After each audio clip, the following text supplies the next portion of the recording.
Hello and welcome to achievers I dear learners of IGNOU MS psychology statistics की classes चल रही हैं। MPC 006 के न्यूमेरिकल प्रैक्टिस हम कर रहे हैं। पूरी प्लेलिस्ट में आपको डिफरेंट न्यूमेरिकल्स मिल जाएंगे डिफरेंट टॉपिक्स पर। और आज हम जिस टॉपिक के बारे में बात करेंगे वो है वन वे अनोवा। आप बहुत रिक्वेस्ट कर रहे थे कई दिनों से एंड ऑफ कोर्स इंपॉर्टेंट है बहुत ज्यादा, तो इसे तो कवर किए बिना हमारी प्लेलिस्ट कंप्लीट हो नहीं सकती थी। तो आज हम वन वे अनोवा के बारे में बात करेंगे, ये न्यूमेरिकल पूरा सॉल्व करेंगे। मैं कुछ चीजें आपको दिखा दूं। क्वेश्चन आपको नजर आ रहा है लेकिन मैंने कोई हेडिंग नहीं डाली है क्योंकि वन वे अनोवा क्वेश्चन जो है वो कई तरीकों से पूछा जाता है।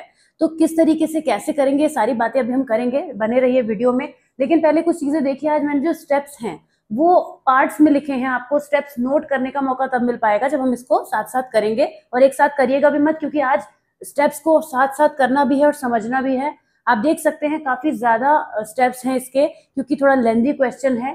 लेकिन एक चीज और मैं आपको ये भी बताते चलूं कि ये 10 मार्कर में श्योर शॉर्ट आता ही आता है। ये क्वेश्चन जो है वो आता ही है, तो इससे तो बिल्कुल बिल्कुल तैयार आपको करना है।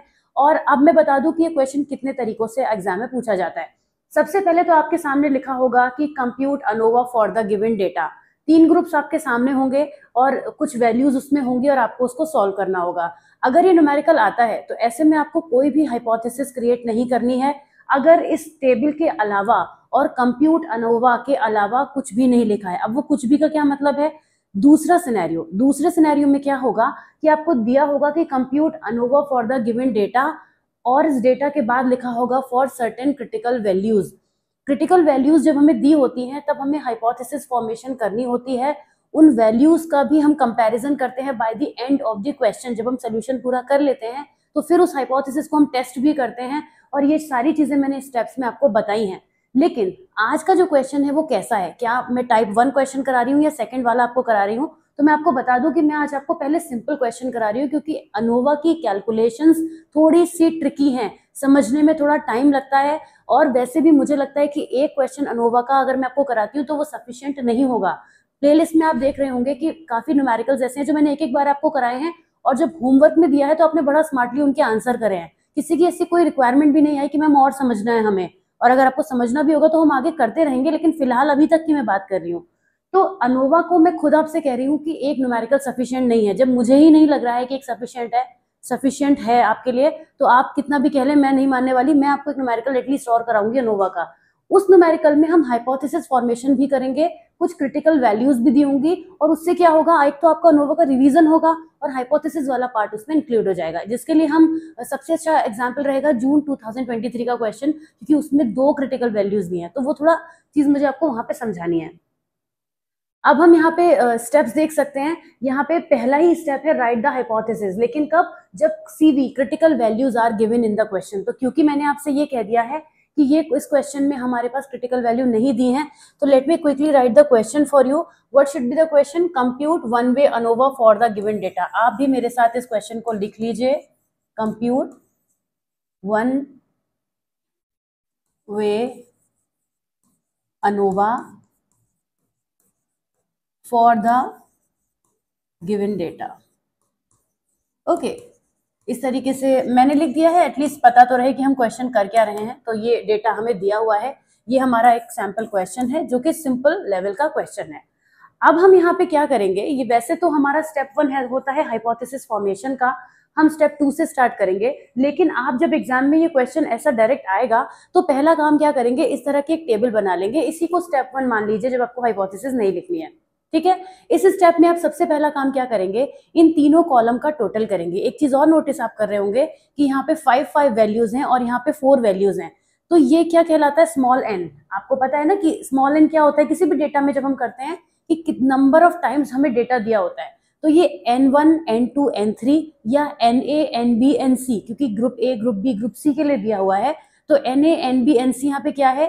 5, 5 और 4। इसकी हमें आगे जरूरत पड़ेगी, तो बाद में बात करेंगे इसके बारे में। लेकिन मैंने अभी आपको दिखा दिया कि यहाँ पे 4 डेटा है। आप ये मत सोचिएगा कि मैम कुछ लिखना भूल गई। ओके, तो ये हमारे पास हो गया। अब हम क्या करेंगे, सबसे पहले मैंने आपको बताया आपको इन तीनों का टोटल करना है। तो सेव योर टाइम, मैंने इस क्वेश्चन को क्विकली किया हुआ है अपने पास, जिससे कि आपका जो है वो टाइम थोड़ा बचे और फटाफट से हम कर पाए, है ना, क्योंकि काफी लेंथी चीजें हैं इसमें। आपको तो खैर करना ही करना है, मगर मैंने थोड़ा सा टाइम सेव किया हुआ है ये जो हमारी वैल्यू है ए बी सी, जिसको हम x1 x2 x3 लिख सकते हैं। मैं इसको यहाँ पे, आप, ये तो क्वेश्चन था, मैं यहाँ पे इसको x1 x2 और x3 का नाम दे रही हूँ क्योंकि फॉर्मूले उसी फॉर्म में है। तो अगर आपके पास क्वेश्चन ए बी सी भी आ जाता है तो भी आप x1 x2 x3 लिख लीजिएगा, क्योंकि आप जिस तरह से फॉर्मूले रिकॉल करके जाएंगे ना, उसी हिसाब से अपने डेटा को लिख लीजिएगा, उससे कोई फर्क नहीं पड़ता, कोई प्रॉब्लम नहीं है कि आपने इसको x1 माना है, इसको x2 माना है, इसको x3 माना है, क्योंकि मैं आपको दिखा दूं आगे, मैंने खुद आपको फॉर्मूलाज में हर जगह पर x माइनस बार यूज किया है। तो आप एक ही तरीके से फॉर्मूले को याद रख सकते हैं ना। अब आप ऐसा तो नहीं कर सकते कि आप बाद में जाके जो है उसको ए बी में कन्वर्ट कर लें फॉर्मूले को, तो प्रॉब्लम आएगी आपको। तो इसीलिए बेहतर क्या है कि हम उसको x1 x2 x3 मान लें, वो हमारे लिए सही रहेगा। तो ये हम यहाँ पे काम करते हैं, फिर हम लिख भी देते हैं। आपको ग्रुप ए नहीं लिख के x1 लिखना है, ग्रुप बी ना लिख के x2 लिखना है, और ग्रुप सी ना लिख के x3 लिखना है, इससे कोई फर्क नहीं पड़ेगा, मैं रिपीट कर दे रही हूँ। अब हम क्या करेंगे, पहला काम करेंगे सिग्मा x1, सिग्मा x2 और सिग्मा x3। अगर आपको किसी पॉइंट पे लगे अभी न्यूमेरिकल करते वक्त कि हम ए बी सी भी कर सकते थे और बाद में टोटल करके कर सकते थे, उसको x लिख सकते थे, तो वो भी चलेगा, क्योंकि अभी इन तीनों का टोटल करने के बाद मैं आपको यहाँ पे अभी दिखाऊंगी, रुकिएगा, कि पहले तो मैं इनका टोटल ही लिख देती हूँ, 40 60 और 12, 40 60 और 12, ठीक है ना। कैलकुलेटर वाला टाइम थोड़ा सेव कर रही हूँ, मुझे भी वीडियो की फिर एडिटिंग में बहुत टाइम लग जाता है करवाने में, तो मैं चाहती हूँ जल्दी इस वीडियो को आपके लिए पोस्ट कर सकूं। अब हम क्या करेंगे, at the same time in तीनों का जो टोटल है वो हम यहाँ पे लिख लेंगे। ओके, उसको हम क्या कहेंगे, सिग्मा एक्स। ये टोटल जो है, या फिर अभी आप इसे टोटल लिख सकते हैं, सिग्मा एक्स लिख सकते हैं, कैसे भी लिख लीजिए। टोटल कैसे आएगा, 40 60 12 को ऐड करके। 40 में अभी स्क्रीन के सामने जहां लिख रही हूँ आपको कुछ दिख नहीं रहा होगा, क्योंकि मैं खुद इसके सामने ही खड़ी हो गई हूँ, तो मैं आपको यहाँ पे दिखा देती हूँ कि जो टोटल आपके पास आएगा वो आएगा 112। ठीक, ये काम आपको फर्स्ट जहां पे आप क्वेश्चन कॉपी करेंगे, इतना काम आपको यहाँ पे करना है। अब हमारा स्टेप 1 आएगा। अब क्योंकि हमारा स्टेप 1 तो हाइपोथेसिस का है, वो हम यहाँ यूज नहीं कर रहे हैं, तो हम इसको स्टेप 1 लिख लेंगे। नंबरिंग आप अपने आप कीजिएगा, मैं यहाँ पे नंबरिंग में लास्ट में कर दूंगी, ऐसा करती हूँ, नंबरिंग में लास्ट में कर दूंगी जिससे कंफ्यूजन ना हो। तो अब हम यहाँ पे क्या लिखेंगे, स्टेप बाद में लिख देंगे 1 टू कैलकुलेट, ये लिखना है आपको इस तरीके से, to calculate sample and grand mean, sample mean and grand mean. ठीक है, ये आपको हेडिंग में ऐसे लिखना है। अब ये कैसे निकालना है, क्योंकि ये स्टेप तो लिखे हुए हैं आपके, मगर निकालना कैसे है, sample mean and grand mean. इसके लिए हम क्या करेंगे, सबसे पहले सैंपल मीन ग्रुप 1 के लिए, ग्रुप 2 के लिए, ग्रुप 3 के लिए, ऐसे लिख लेंगे, sample mean for group 1, for group 1, sample mean for group 2, एक बार मैं पूरा लिख दूं, shit, for group 2 and sample mean for group 3,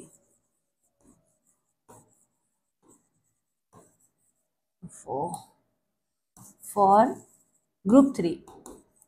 ठीक है ना। अब हम क्या करेंगे, ये है असली काम, कि हमने ये इस तरह से लिख लिया सैंपल मीन तीनों के लिए। हम क्या करेंगे, एक्स ए बार, पहला ग्रुप ए ही तो था, हमने यहाँ यूज कर लिया ए बी सी। फिर हमारा दूसरा ग्रुप क्या था, एक्स बार बी, ये हमारा सैंपल मीन है। ओके, इसका फॉर्मूला क्या हो जाएगा कि जो आपने, जो भी यहाँ पे फर्स्ट का कॉलम का टोटल था, sigma x1 divided by n1, sigma x1 divided by n1, फिर sigma x2 divided by n2, और इसी तरीके से थोड़ा जगह मैंने कर दिया है, इसे लिख लेना चाहिए, sigma x3 divided by n3। Alright, इस तरीके से हम क्या करेंगे, सिग्मा x1 सिग्मा x2 तीनों के जो टोटल थे, और आपको मैंने बताया था n1 n2 n3 तीनों अलग अलग थे, 5 5 और 4 थे, और हमारे पास टोटल क्या आया था, 40 60 12, 40 60 12। तो ऊपर आएगा 40 60 12, नीचे आएगा 5 5 और 4। ओके, तो ये हो जाएगा 40 60 12 5 5 और 4। ओके, कितना आ जाएगा 8, ये कितना आ जाएगा 12, और ये कितना आ जाएगा 3। यही आएगा 8, 12 और 3, ये 3 टोटल हमारे पास आ गए। इतना काम हमने कर लिया सैंपल मीन। अब हमें दूसरी चीज निकालनी है ग्रैंड मीन, ये भी हमारा स्टेप 2 का ही पार्ट है। अब हम लिखेंगे ग्रैंड मीन। ग्रैंड मीन को हम रिप्रेजेंट करते हैं एक्स डबल बार से। ये हमने एक्स के ऊपर बार लगाया था, यहाँ पे ग्रैंड मीन में हम क्या करेंगे, एक्स डबल बार का यूज करेंगे। इसके लिए हम क्या करेंगे, जो हमारे पास तीनों टोटल थे, sigma x1, sigma x2, sigma x3, या फिर आप हमने तो उसको कैलकुलेट कर ही लिया था 112, ओके, उसको हम डिवाइड करेंगे n1, n2, n3 से। मतलब हम सिग्मा बार निकालने के लिए क्या करेंगे, sigma x1 plus sigma x2 plus sigma x3 divided by n1 plus n2 plus n3।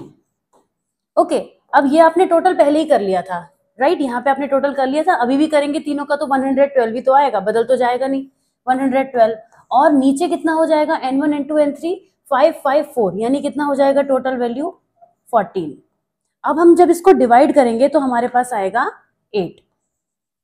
तो x डबल बार की वैल्यू क्या आ गई, मुझे थोड़ा कलर चेंज करना चाहिए था यहाँ पे।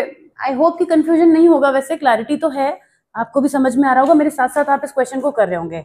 यहाँ पे आपका स्टेप 2 कंप्लीट हो जाता है। स्टेप 2 तक कोई खास बात नहीं थी। आते हैं स्टेप 3 की तरफ, जो थोड़ा सा आपको लेंदी लगेगा और यहाँ टाइम लगेगा। इस पूरे क्वेश्चन में स्टेप 3 ही है जहां पे थोड़ा टाइम लगेगा, बाकी चीजें तो बहुत स्मूथली हो जाती हैं। ये भी कोई बहुत बड़ा काम नहीं था अगर ध्यान में आप रखें तो, ठीक है। सैंपल मीन निकल गया, ग्रैंड मीन निकल गया। आते हैं थर्ड स्टेप की तरफ। देखिए स्टेप 3 पे एक चीज नोटिस करिए, ये थर्ड स्टेप है और अगले पेज पे भी थर्ड स्टेप ही है, ये स्टेप 3 ही है, कंटिन्यू चल रहा है। इतना काम है स्टेप 3 में कि 2 पेज में हो पाएगा, इसीलिए मैंने इसके फॉर्मूले को भी 2 अलग अलग पेज पे लिखा, जिससे कि जो काम हमें जहां करना है वहीं पर हम उसको लिख दें। अब हमें क्या करना है, हमारा काम है calculation of SSW and SS between. तो हम सबसे पहला काम ये करेंगे, यहाँ लिख देंगे स्टेप, अभी मैं नंबर नहीं डाल रही हूँ, वैसे तो ये स्टेप 2 है, अंडरस्टूड है, आप समझ रहे होंगे, फिर भी बच्चों की तरह मुझे मजा आ रहा है समझाने में, तो मैं बाद में ही नंबरिंग करूंगी। तो हम लिखेंगे कैलकुलेशंस फॉर, ये स्टेप में लिखना है आपको, SSW एंड S बिटवीन, सही है, ठीक ही लिख रही हूँ मैं, कंफ्यूजन की कोई बात नहीं है। अब SS का क्या मतलब है, sum of squares, sum of squares within the group, sum of squares between the group. ये कोई बहुत बड़ा स्टेप है नहीं, मतलब लिखा है मैंने थोड़ा इलैबोरेट करके, तो आपको देखने में लगेगा पता नहीं क्या क्या करना होगा, एक्चुअली करना तो है वैसे टू बी ऑनेस्ट, लेकिन ये इसको देख के मत घबराइएगा, घबराना है तो फिर घबराने वाला काम थोड़ा सा इधर है। नहीं, मैं आपको डराना नहीं चाहती, हम सो सॉरी, आराम से करिए, मैं बहुत आराम से समझाऊंगी आपको, क्योंकि बच्चों को थोड़ा एनोवा को लेके थोड़ा सा बच्चों के माइंड में है कि बहुत डिफिकल्ट है, लेकिन अगर आपने ना एग्जाम से 2 दिन पहले 2 न्यूमेरिकल एक दिन सॉल्व कर लिए तो आप 100% कर लेंगे, 10 मार्क्स आपके कहीं नहीं गए, और इसमें मिलते भी हैं पूरे मार्क्स, क्योंकि इसमें और कोई कहानी नहीं लिखनी होती। खैर चलिए वापस आते हैं, तो हमें क्या करना है, calculations for SSW and SS between करनी है। अब जब हमें ये करना है तो उसके लिए फॉर्मूला यूज करना है SSW का, मैंने आपको बताया SSW में इस पेज पे निकालूंगी और SS बिटवीन में इस पेज पे निकालूंगी। तो SS बिटवीन का फॉर्मूला ये है और SSW का फॉर्मूला ये है, सिंपल सी बात है। और इनकी फुल फॉर्म इसलिए लिख दी है कि आपको पता तो रहे, हम एटलीस्ट जो कर रहे हैं कम से कम नाम का फुल फॉर्म तो पता हो आपको, उसके लिए मैंने लिख दिया, क्योंकि थ्योरी तो मैं इतना डिटेल में यहाँ पढ़ा नहीं रही हूँ इस न्यूमेरिकल के साथ में। तो अब हम आते हैं इस फॉर्मूले की तरफ, SSW equals to sigma x minus x bar square for all scores.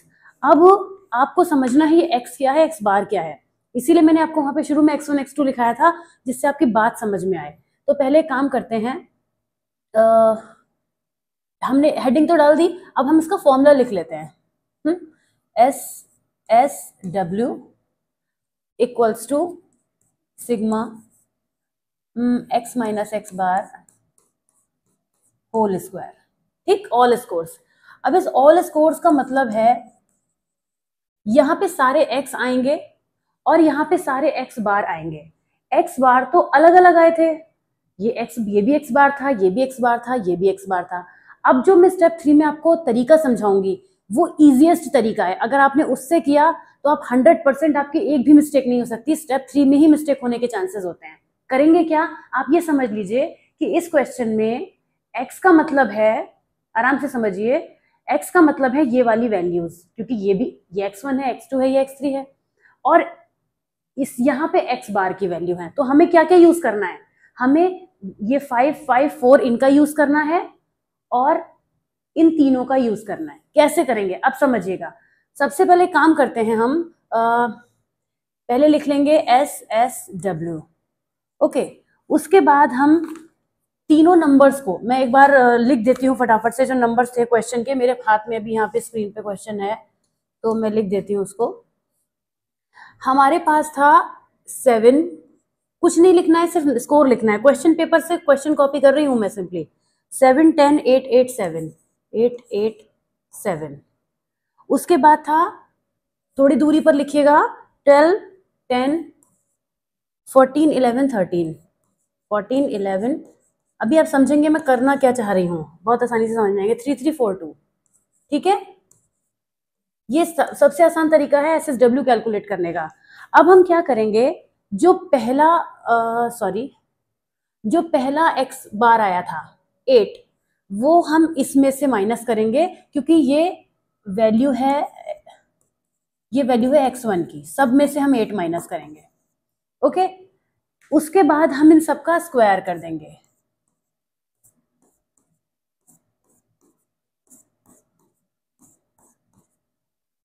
अब हम 12 में से, ओफो बार बार गड़बड़ जा रही है, 12 माइनस करेंगे, इधर 3 माइनस करेंगे, इसमें 12 माइनस करेंगे और इधर 3 माइनस करेंगे, तो स्क्रीन बार बार चेंज नहीं करनी पड़ेगी।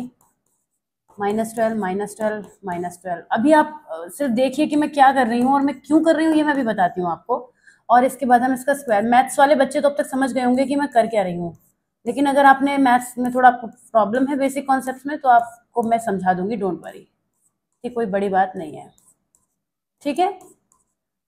मैथ्स में होता क्या है, ये मैथ्स का एक तरीके से एक एक्सपेंशन हमें इस फॉर्मूले का करना है। तो मैथमेटिकल बैकग्राउंड के जो बच्चे हैं वो ये जानते हैं कि जब सिग्मा लिखा होता है, तो इसको हटाने के लिए हम इस पे हर नंबर का यूज करेंगे, मतलब जितने x1, x2, x3 हैं और जितने x बार हैं वो माइनस होंगे रेस्पेक्टिवली माइनस होंगे। इसका मतलब ये हो गया x1 minus x A bar whole square plus x2 minus x B bar whole square plus x3 minus x C bar whole square. अब ये जिन्हें समझ में आ गया होगा वो समझ गए होंगे कि ये क्यों किया है, जिन्हें नहीं समझ में आया और उन्हें टेंशन नहीं लेनी है, उन्हें क्या करना है, आपको जो मैंने तरीका सिंपल बता दिया, हमें ये इस वैल्यू को इस तरीके से कर लीजिए और प्लस लगा दीजिए। हमें सबको एक्सपेंड, ये मैथमेटिकल एक्सप्रेशन है जिसे हम ओपन कर रहे हैं, और यहाँ आपको टेंशन नहीं लेनी है, क्योंकि एग्जामिनर आपसे कॉपी लेने के बाद ये बिल्कुल नहीं पूछेगा कि ये तुमने ऐसे क्यों किया था, जाहिर सी बात है आप उनके सामने भी नहीं होंगे।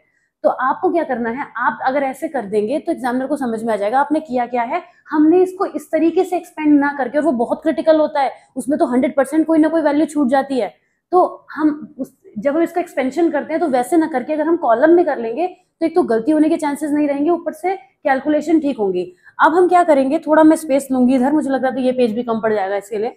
फिलहाल 7 में से 8 माइनस करिए, कितना बचेगा, -1 का होल स्क्वायर। क्या मैं डायरेक्ट लिख दूं, एक्चुअली लाइव क्लास तो है नहीं तो मैं आपसे पूछ भी क्यों रही हूँ, लेकिन मुझे लगता है कि मुझे थोड़ा डायरेक्ट लिखना पड़ेगा। आप चाहे तो इनकी कैलकुलेशन सेपरेट कर लीजिएगा। ओके, 7 में से 8 गए तो कितना बचा, -1, -1 का होल स्क्वायर कितना होगा, 1। उसके बाद 10 में से 8 गए, कितना बचा, 2 का होल स्क्वायर कितना होगा, 4। इस तरीके से यहाँ पे 0, उसके बाद यहाँ पे फिर से 0 और फिर से आ जाएगा 1। ओके, ये हमारा एक तरफ का वैल्यू आ गया। फिर हम दूसरी तरफ का वैल्यू लिख लेते हैं, क्या क्या हो जाएगा, ये हो जाएगा 0, 4, 4, 1, 1। देखिए कैसे होगा, आप खुद ही देखिए, 4, 4, 1 और 1। ये सब स्क्वायर करने के बाद का लिखा है मैंने, जैसे 10 में से 12 गए तो -2 बचा, -2 का होल स्क्वायर कितना होता है, 4 होता है। 14 में से 12 गए 2 बचा, 2 का होल स्क्वायर 2 होता है। 11 में से 12 गए -1 बचा, -1 का होल स्क्वायर 1 होता है। तो ऐसे किया है मैंने, ठीक है ना।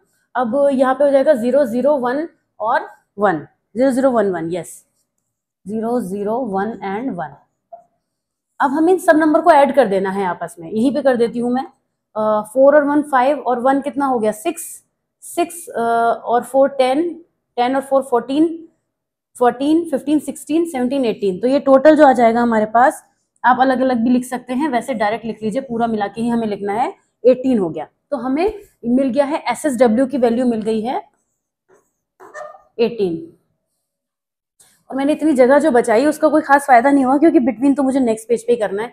आप चाहे तो और सही से लिख लीजिए इसको, ये 6 आया था, ये कितना आया था 8 और 2 10 और ये आया था 2, मतलब हमारे पास आ गया 18। तो SSW की वैल्यू कितनी आ गई 18। चलो यहाँ लिख लेते हैं, काम करते हैं SSW। अभी ज़रूरत पड़ेगी इस वैल्यू की, तो आइए इसे बॉक्स में बंद कर देते हैं जिससे कि बाद में हमें ढूंढने में परेशानी ना हो, आराम से हमें नज़र आ जाए। और इसको मैं इरेज कर देती हूँ यहाँ से। ठीक है, SSW निकल आया 18। अब हमारा एक काम हो गया, मुश्किल काम नहीं था, जिस मेथड से मैंने आपको समझाया वो ज़्यादा आसान है। आते हैं SS बिटवीन की तरफ। अब आ जाते हैं नेक्स्ट पेज पे। अब हमने हेडिंग तो पहले डाल ही दी थी, वैसे calculations for SSW and SS between, ये एक ही स्टेप रहेगा। आपका दिल ज्यादा करे तो आप दोबारा लिख दीजिए कैलकुलेशंस फॉर SS बिटवीन। तो अब हम इसका फॉर्मूला लिख लेते हैं। SS बिटवीन का फॉर्मूला क्या है? SS बिटवीन का फॉर्मूला है सिग्मा NI x बार माइनस x डबल बार यानी ग्रैंड मीन होल स्क्वायर। इसमें हम क्या करेंगे, यहाँ पर हमें ध्यान देना है कि जो भी हमारे पास वैल्यू आई थी, यहाँ पे आपके, ये तो हमारा लास्ट स्टेप हो गया, यहाँ पे हमारे पास वैल्यूज आई थी, ठीक है, इनका हमें यूज करना है। कैसे करेंगे हम? सबसे पहले तो N1 N2 N3 हमें पता है।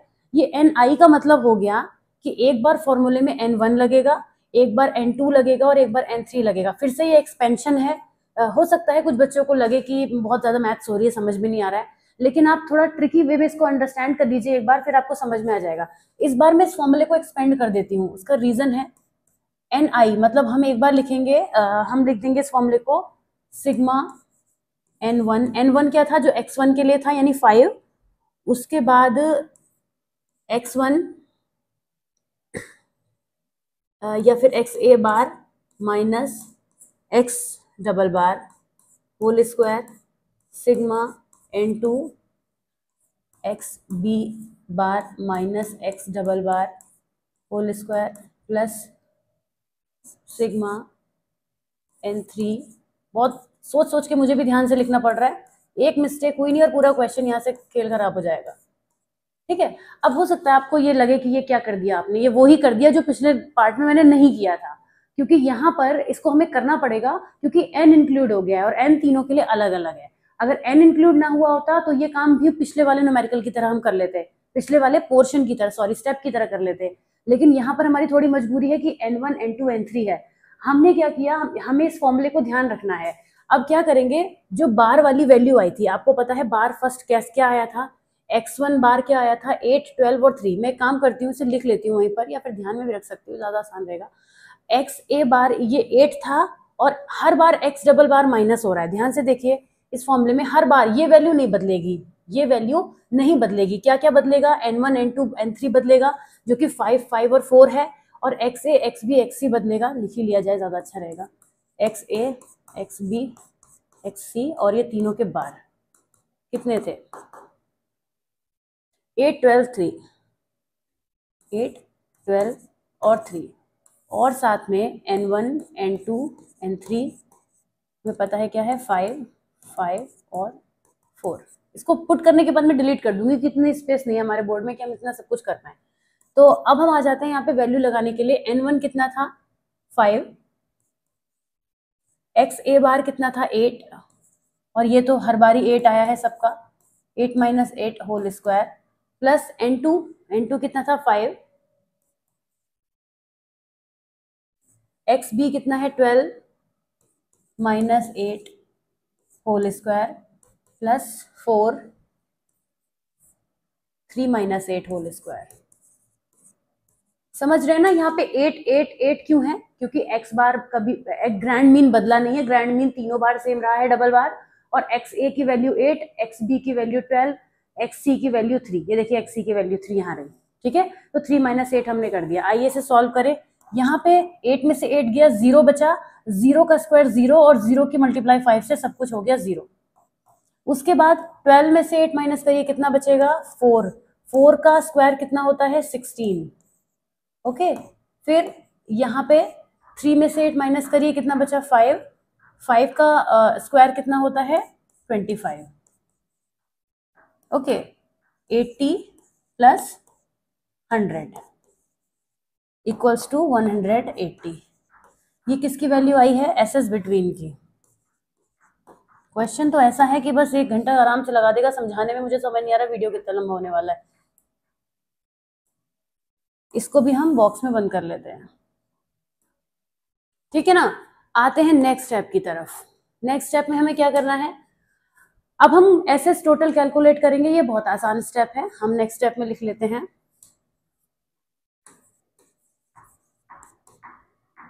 कैलकुलेटिंग या कैलकुलेशन ऑफ क्या है, एसएस टोटल। तो फॉर्मूला होता है S S total equals to S S W plus S S between. निकाला था आपने दोनों चीजें, एस एस टोटल कितना था 18 और एस एस बिटवीन था 180। 18 प्लस 180 कितना हो गया 198। तो एक काम आपका ये हो गया, तो सिंपल है। अब दूसरा है calculate degrees of freedom DF. अब हम निकालेंगे नेक्स्ट स्टेप में, चलिए कलर यहां तो चेंज कर ही दूं एटलीस्ट। नेक्स्ट स्टेप है हमारा calculations for degrees of freedom. लिख दीजिएगा और ज्यादा अच्छा रहेगा, डिग्री ऑफ फ्रीडम। ये हमारा अगला स्टेप है। ओके, अब इस स्टेप में हम क्या करेंगे, इन फॉर्मूले से हम डिग्री ऑफ फ्रीडम निकालेंगे for S S W, S S between, S S total. तो चलिए पहले हम निकाल लेते हैं एस एस बिटवीन का। तो लिखेंगे D F for S S between equals to, formula क्या है के माइनस 1। के का मतलब होता है कि कितने ग्रुप्स हमें दिए थे। आप देखिए 3 ग्रुप दिए थे ना क्वेश्चन में, ये तो सिंपल सी बात थी, 3 ग्रुप थे हमारे पास। तो तीनों ग्रुप का हम टोटल कर देंगे, मतलब तीनों ग्रुप का टोटल क्या करना है, ग्रुप ही 3 है, 3 में से माइनस को 1 कर देंगे और 2 हमारे पास बच जाएगा। एस एस बिटवीन की वैल्यू 2 आ गई। अब हम लिखेंगे डिग्रीज और freedom for S S with in, W लिख देते सीख रहता। एन टोटल माइनस के, एन टोटल। आप बताइए एन टोटल कितना था, आपको पता है 5, 5 और 4 कितना हो गया 14। 14 में से हम क्या माइनस करेंगे के, और के क्या है, कितने ग्रुप हैं, यानी -3, कितना बचेगा 11। बस हमारा क्वेश्चन एंड तक आ चुका है, चिंता मत करिए। अब हम निकालेंगे degrees of freedom for S S total. ये कितना हो जाएगा, इनका ऐड कर देंगे, एडिशन कर देंगे, 2 + 11 इक्वल्स टू 30। यहाँ दोनों स्टेप इजी थे, थोड़ा फॉर्मूले ध्यान रखने पड़ेंगे, ऐसे इजी तो इतना कुछ भी नहीं रहता है। अब आ जाते हैं लास्ट पेज पे, और यहाँ पर हमारे पास ये 2 काम तो हमें करने ही नहीं है, तो हमारा क्वेश्चन खत्म होने वाला है, क्योंकि हमें टी रेशियो एफ रेशियो निकालना है। सॉरी, अब हमें ये काम क्यों नहीं करने, क्योंकि हमने कोई हाइपोथेसिस क्रिएट नहीं करी है, क्वेश्चन को डायरेक्ट किया था, तो हमें कोई एफ टेबल भी यूज नहीं करनी है। और अब एग्जाम में एफ टेबल देते भी नहीं है, वो क्रिटिकल वैल्यू दे देते हैं, वही एफ की वैल्यू होती है। तो वो सब मैं बातें आपको नेक्स्ट न्यूमेरिकल में बताऊंगी, क्योंकि मुझे पता है ऑलरेडी आप जितना कुछ करके आ रहे हैं ना, आपका दिमाग फ्रीज हो गया होगा थोड़ा बहुत। तो अब हम हाइपोथेसिस की चेकिंग भी नहीं करनी है, ये भी नहीं करना है, टेबुलेशन का वर्क करना है। तो आइए अब हम टेबल बनाते हैं इस न्यूमेरिकल के लिए, जिसमें हम अपने पास क्या करेंगे, अब हम यहाँ पे स्टेप लिख देंगे। स्टेप क्या है हमारा, टेबुलेशन या table formation for value of F. इसी टेबल में एफ की वैल्यू आ जाएगी, आंसर आ जाएगा। सबसे पहले हम क्या करेंगे, चलिए मैं पेन से ही ड्रॉ कर देती हूँ, ऑल्दो मैं बहुत अच्छे से ड्रॉ करना चाहती थी, लेकिन अब टाइम ज्यादा नहीं लगाएंगे। ओके, यहां हम लिखेंगे सोर्स, ये हमें ऐसे ही लिखना होता है। सोर्स के बाद हम लिखेंगे S S, sum of squares. यहां हम लिखेंगे डिग्रीज ऑफ फ्रीडम, ठीक है। इधर हम क्या करेंगे, सबसे पहले ये ध्यान रखिएगा, आपको पहले बिटवीन लिखना है न्यूमेरिकल में, बिटवीन टेबल में, फिर लिखना है विद इन, और फिर लिखना है टोटल। ओके, थोड़ा अच्छे से आप बना लीजिएगा टेबल, मैंने तो थोड़ा ऐसी लाइंस ड्रॉ कर दी है, सुंदर सा नहीं लग रहा है मेरा। अब हम क्या करेंगे, अब हम वैल्यू लिखना शुरू करेंगे। तो sum of square between within total कहाँ जाए ढूंढने, बताइए। Sum of square between within total ये निकाले थे हमने। Sum of square within था 18, बिटवीन था 180 और टोटल था 198, है ना। मैं कंफ्यूज हो गई, फिर से देख लूँ। विद इन था 18 और बिटवीन था 180, विद इन था 18 और बिटवीन था 180। टोटल तो ऐसे भी यहाँ भी हो जाएगा इसका, लेकिन वो स्टेप है उसे लिखना भी जरूरी है वहाँ पे। ये मत सोचिएगा कि वहाँ हो जाएगा तो हम क्यों लिखे 198। डिग्रीज और फ्रीडम पे आ जाते हैं, तो लास्ट पेज पे ही है। बिटवीन की है 2, विद इन की है 11, टोटल है 13। बिटवीन की है 2, विद इन की है 11 और टोटल कितना है 13। इतना काम आपको करना है। अब हम क्या करेंगे, अब हम निकालेंगे एस स्क्वायर। एस स्क्वायर निकालने के लिए हम क्या करेंगे, इसको इससे डिवाइड करेंगे, मतलब sum of square divided by D F. ये हमारा नेक्स्ट स्टेप है। इसको इससे और इसको इससे, इससे नहीं करना है आपको डिवाइड, सिर्फ दो को करना है। 180 को 2 से डिवाइड कर दीजिए, कितना आ जाएगा 90, और 18 को 11 से डिवाइड करेंगे तो आएगा 1.64।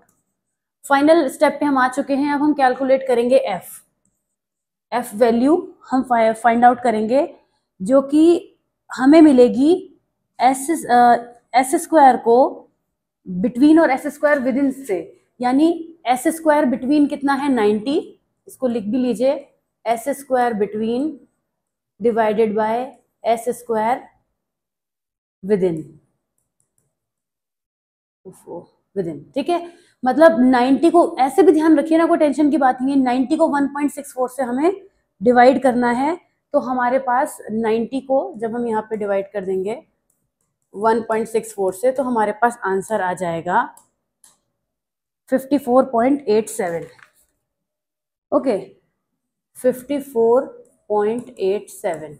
तो लास्ट में आप लिख देंगे value of F ratio is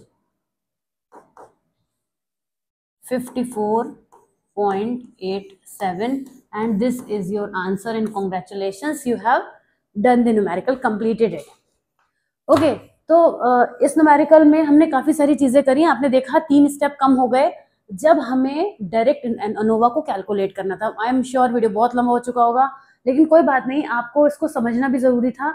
और एक चीज जो इसमें थोड़ा रह गई, यानी कि स्टेप हमें लिखने थे वो हम क्विकली लिख लेते हैं। यहाँ पे आ जाते हैं अपने क्वेश्चन पर, जहां पर हमने ये स्टेप 2 था हमारा, लेकिन इसमें जो है वो स्टेप 1 हो जाएगा, उसके बाद ये स्टेप 2 हो जाएगा, फिर इसी के 2 पार्ट थे, और इसके बाद स्टेप 3 हो जाएगा, ये स्टेप 4 हो जाएगा, और लास्ट में हमारा स्टेप 5 हो जाएगा। ओके, जब हम नेक्स्ट वीडियो करेंगे इसका, तो चीजें थोड़ा फास्ट चलेंगी। आप इसी वीडियो में बहुत अच्छे से समझ लीजिए कि कौन सी चीज क्या है। अब इसका होमवर्क मैं आपको नहीं दे रही हूँ, आप इसी न्यूमेरिकल को एक बार प्रैक्टिस करिए, क्योंकि जो दूसरा न्यूमेरिकल में लेकर आऊंगी उसमें डिग्रीज और उसमें क्रिटिकल वैल्यूज इंक्लूडेड रखूंगी, और उसके बाद हम उस न्यूमेरिकल को भी इसी तरीके से कंप्लीट करेंगे। सो आई होप कि अब आपका डाउट क्लियर हो गया होगा कि कैसे अनोवा का क्वेश्चन करना है। ये इतना टाइम कंज्यूमिंग है नहीं जितना ये वीडियो लंबा है, लेकिन जब आप प्रैक्टिस करेंगे तो उसे बहुत शॉर्ट टाइम में कर सकते हैं। ओके, तो चलिए मैं मिलती हूँ आपसे नेक्स्ट वीडियो में। Till then take care, bye bye.